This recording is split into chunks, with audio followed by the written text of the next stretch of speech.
Hello, students. Hello, students.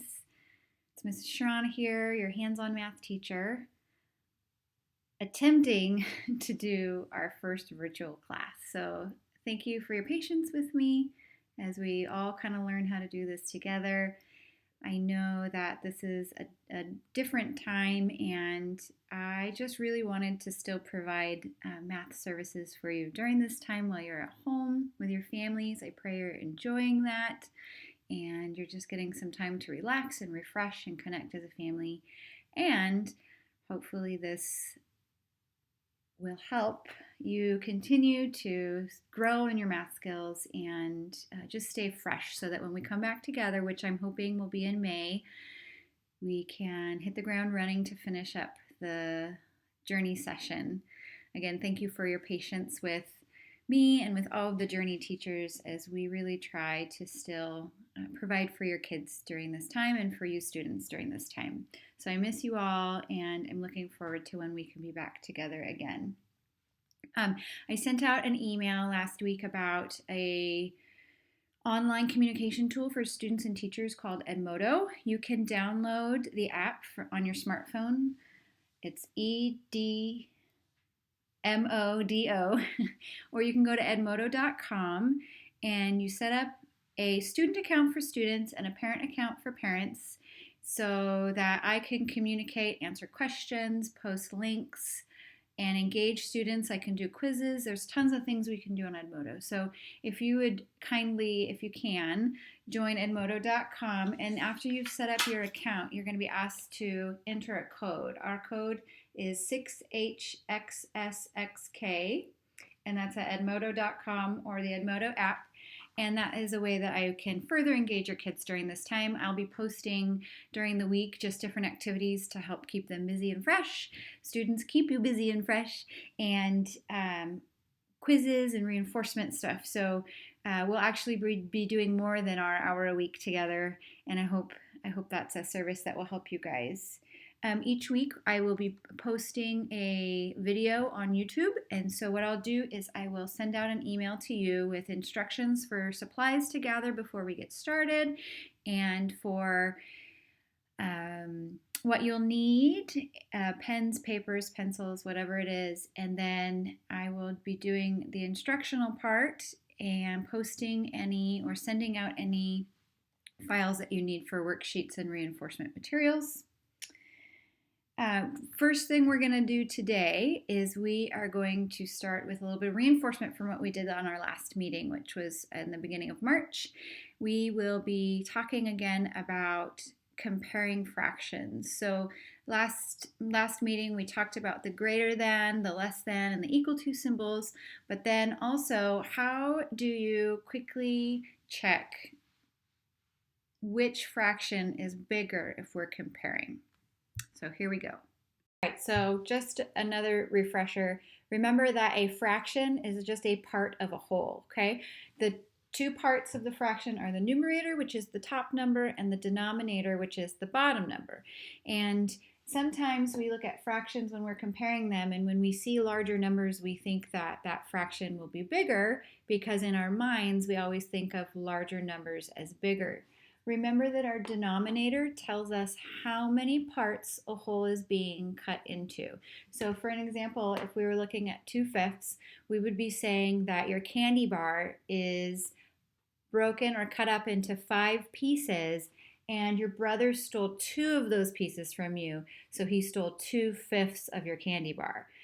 Now, remember, this is just an example. But when we're looking at 2/5 or 2/9, the way that we can tell which fraction is larger very easily is by cross multiplying. So remember, we take the denominator from one and the numerator from the other, and we multiply. So 5 times 2 is 10, and 2 times 9 is 18.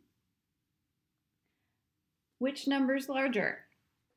18 is, which means that 2/5 is going to be the larger number. So if we were going to note that, we would be using this symbol, which is what we call greater than. Remember, when we are reading these symbols, sometimes it's hard for us to remember greater than, less than, but remember if you mentally make it into an arrow, that arrow is pointing to the larger side of things, if you're talking about like a number line, right? So it's pointing in the greater direction, and so we would say 2/5 is greater than 2/9.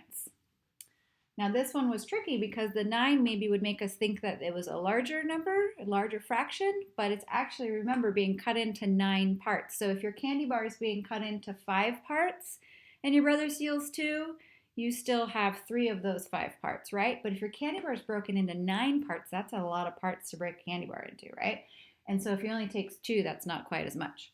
All right, now looking at this next fraction, we have 2/3 being compared to 7/9. So again, we're going to cross multiply. 3 times 7 is, I can't hear you, but 21. And then 9 times 2 is what? That's right, 18. Okay, so which number is bigger, 18 or 21? Well, 21's bigger. So we're going to go like this. Now, if you notice, the symbol's pointing this way this time, right? So if we mentally make that into an arrow, it's pointing towards the lower part of a number line, right? It's pointing in the less direction. So we would say 2/3 is less than 7/9. And we know the other way that we can note these is the alligator mouth, right? Which side would you want to eat? The bigger one, right? So 7/9. All right, next one, 5/6 being compared to 7/10. Again, we're going to cross multiply. So we're going to multiply 10 times 5, and we get 50. And then 6 times 7, now that's one of those hard ones, right? So we're going to say it to a beat. 6 times 7 is 42. All right, so 42. Which number's bigger? 50 is bigger. So our alligator's going to want to chomp that one. And if we mentally make that into an arrow, we would read this as 5/6 is greater than 7/10. All right, last one. 1/2 and 3/10. Now we're comparing these. We're going to do 2 times 3 is what? 6, very good. And 10 times 1 is 10. Now, which one's bigger? 1/2 is bigger. All right, now this is one I really would have, when I was young, I would have thought 3/10 was bigger because 3 is bigger and 10 is bigger. 1 and 2 don't look very big, do they?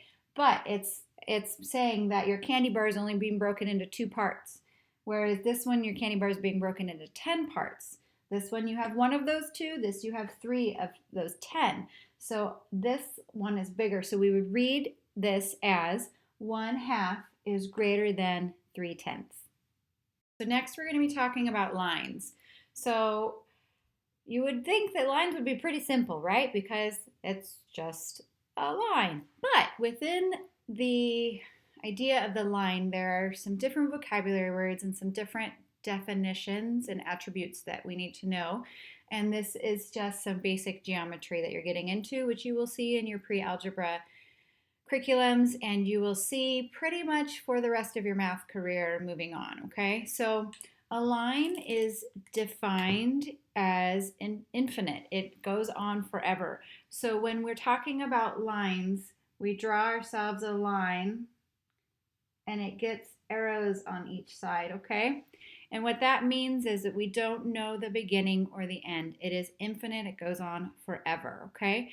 And then within that, we can define further a line segment. Now, a line segment is a portion of a line, okay? And you'll usually see it drawn like this with a line with 2 dots, okay? And then a lot of times those dots will be labeled A, B, or they use any not numbers, but letters that you can think of. You can use X, Z, W, Q, P, Y, whatever you want, okay? And so when we have the 2 dots, that means that it's a portion of that infinite line. So we have a starting and a stopping point for that line. Now the last one, or the next one, there's a few more after this, but the next one is called a ray. And the way that I like to help you remember this is like a ray of sunshine. Where does a ray of sunshine start? With the sun. And did you know that light goes on forever? It has no ending point. It has a origin or a beginning, but it doesn't have an end point, okay? So the way that we note or draw a ray is a dot and then the portion of your line with an arrow on the end, okay? So again, that means it has a starting place, but it doesn't have an ending point. Whew. Things about lines. Sometimes you're going to be asked to identify or write what a line is. And remember that a line by definition doesn't have a start or a stop point. It's infinite. So you may see letters noting that line, but because we don't know its start and stop, when we write or identify this line, we write AB because that's what's noted on the actual example or line. And then above that, we put a line with 2 arrows on the ends. Go figure, right? When we're talking about a line segment, remember that has a start and a stop. So they're labeled A and B, and so we write out line AB, and we put just a straight line above it, noting that it has a start and stop instead of those arrows. So this gets arrows, this doesn't. Now with a ray, when we want to identify a ray, it's labeled as A and B. So this ray, we would write AB, and we put an arrow just pointing in one direction. Usually we put it towards the greater than. So AB with a line with an arrow on one side. So an infinite line, arrow on both sides. A line segment, which has a start and stop, just gets a straight line above the top. And a ray that has a start but no end gets an arrow on top with just one arrow on it. 2 arrows, no arrows, 1 arrow. All right, a few more vocabulary words, a few more definitions, characteristics for lines, okay? So within lines, they can be lines, line segments, and they can be rays, but they can also be further defined. So one word that you've probably heard before is parallel. The way that I like to remember the definition for parallel lines is we have these 2 L's that are sitting next to each other. Those 2 L's will never intersect, and that's the definition of a parallel line. There are 2 lines that are equal distance from each other for infinity. They go on forever, and they will never intersect. Now, they can be slanted, they can be vertical, they can be horizontal, up and down, side to side, whatever. They just can never intersect. So they're the same distance from each other all the way forever, all right? And then vertical lines go up and down, okay? Vertical, up and down. And horizontal lines go back and forth or side to side. And the way that I like to remember the definition for horizontal lines is you see this word inside horizontal? Horizon.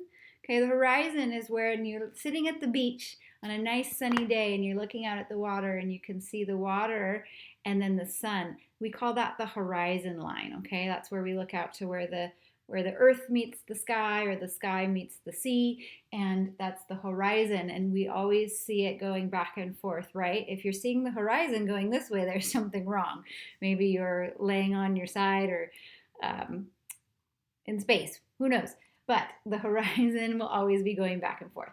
So try to remember that. So remember parallel, equal distance from each other, up and down, side to side, back and forth, doesn't matter. They just can never touch. Vertical will always go up and down, and horizontal go side to side. All right, so now for a little fun activity. So if we were in class together, we'd be doing this in class together. But what I've done is I've made a worksheet to help reinforce this with a little kind of fun activity. So what you're going to do is print out the worksheet that was sent to you in your email or was posted on Edmodo, both actually, and print it out. If you don't have a printer, that's totally fine. If you have a piece of paper and a pencil, you can still perform the activity with us. So go ahead and get a piece of paper and just draw 6 boxes and name them line, line segment, ray, parallel, vertical, and horizontal, okay? And then what you're gonna do is grab some toothpicks and markers that were on the list of materials that you would need for today's activity and gather those in one place, and I'll show you what we're going to do. All right, so if you have toothpicks, take your toothpicks and cut the sharp ends off of them. If you cut the sharp ends off of them, be very careful because they go flying. So it's always best to put on a pair of sunglasses eyeglasses or some kind of eye protection, and do it in a safe place, maybe where siblings and stuff aren't around, so that nobody gets hurt. But I took my toothpick, I cut off the sharp edges, and I used some white glue and I pasted it on, glued it on, and then for my line I made sure with my markers or my pens to put arrows on each side to note the line. And then for the line segment, I cut down my sides and then I drew dots on each end to help me remember that a line segment has a beginning and an end.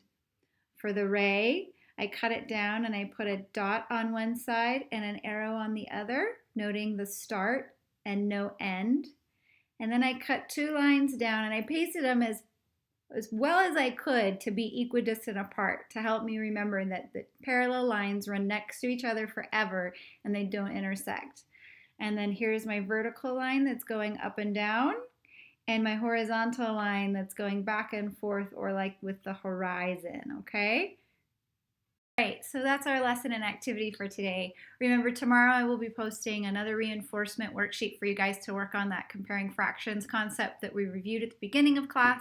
And I will also be posting, probably on Wednesday or Thursday, a quiz that you can actually take on edmodo.com or on your Edmodo app that will help you remember and test your skills at the definitions that we went over today for lines. I hope you've had fun today. If you need anything, please don't hesitate to reach out. You have my email. You have access to me through Edmodo.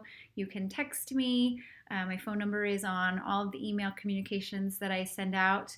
And I hope this has been a fun activity for you today. And I can't wait to see you guys soon.